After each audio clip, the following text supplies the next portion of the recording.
Hey, I'm rmbulbasaurlover doing my second top 10 type list. This one is fire, and fire was hard for me because of the fact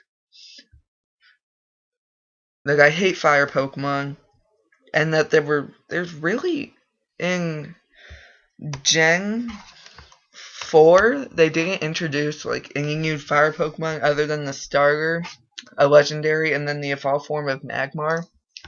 And then in there were some in Gen 5, but not that many still, so it was hard for me. Half this list is just Gen 1 fire types, so number 10 I have as Ho-Oh. Ho-Oh, it's just, I don't know.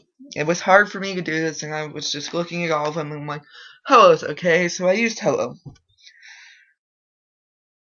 Ho-Oh is a fire bird, and I just always like rainbows, and it's supposed to be some sort of rainbow thing, I think. I know to get it, I think you have the rainbow wings, so I think so. And so after that, number 9 is Entei. Entei is I've always loved the legendary beast, and so I used Entei because that's one of them, and Entei is, I like the color scheme and yeah, that's pretty much it. Number 8 is the Hoenn starter Torchic. Torchic is just this cute little chicken thing. I think it's a chicken. Well, it says chick, so I'm guessing it's a chicken, but it's just so cute and so fiery, and it's the cutest one of the 3 evolutions. Number 7, I have Chimchar. You know me from the last one, I love monkeys, and I could have put Pansear in here, but I'd rather have Chimchar. Chimchar's a cuter monkey than Pansear. Pansear's kind of ugly. But, and that's pretty much it for that one. Number 6 is Charmander. Charmander is a cute little lizard thing. I've always liked it from first gen. It's, Chimchar! But, it, has, I like the fire on his tail. I like the idea of how if that flame goes out, it like dies or something, which is actually kind of gruesome. But I've always liked that episode in the anime where Ash finds his Chimchar and is being abandoned by his trainer and is using a leaf to keep his flame lit because it was raining and yeah. So number 5 is Ponyta. Ponyta I like because it's one of the first Pokemon, it's first gen, and whose idea was it to take this little horse and put it on fire? That's awesome. I like the flame mane and the flame back and stuff. But, number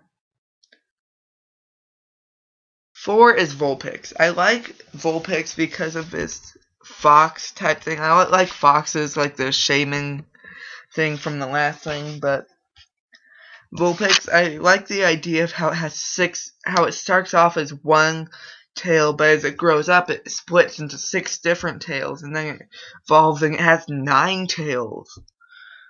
And I just really like that idea of having the one tail split. Number 3 is Arcanine. Arcanine is just a fire dog thing that's awesome. It evolves from a cute little puppy Pokemon, but this one's always fascinated me because it's the one Pokemon to be classified as legendary Pokemon, I think. And it's the only non-legendary Pokemon that's actually considered a legendary Pokemon because its classification is legendary Pokemon, like how Pikachu's a mouse Pokemon. And that's the only one I can think of.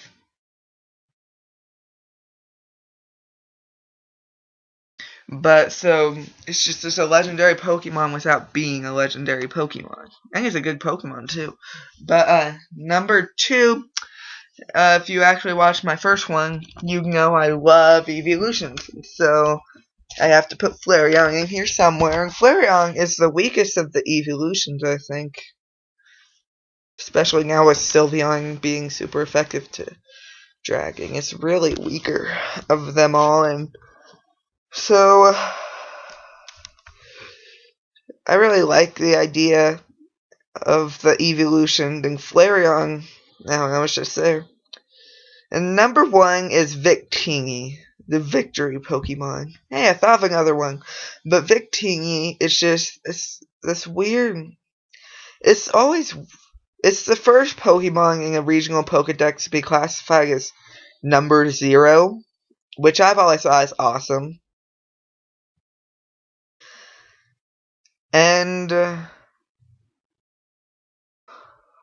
like the Psychic Fire. I used it for a bit in my white game because when I first got it, I got the Liberty ticket, so I could catch it right away. It's also a cool idea how it has its own island, pretty much. Like, you can't normally get to it in Pokemon White and Black. Wow, that's weird to say it that way. But if you have the Liberty ticket, the ship will take you there. But then you get into White Chew and Black Chew, and you can automatically go there after leaving Burbank City and getting to Castilia. So, I don't know, I just really like the idea of having its own island, and so that's my top 10 fire list, and next time I'll be doing my water. Oh god, 118 Pokemon to choose from. Goodbye.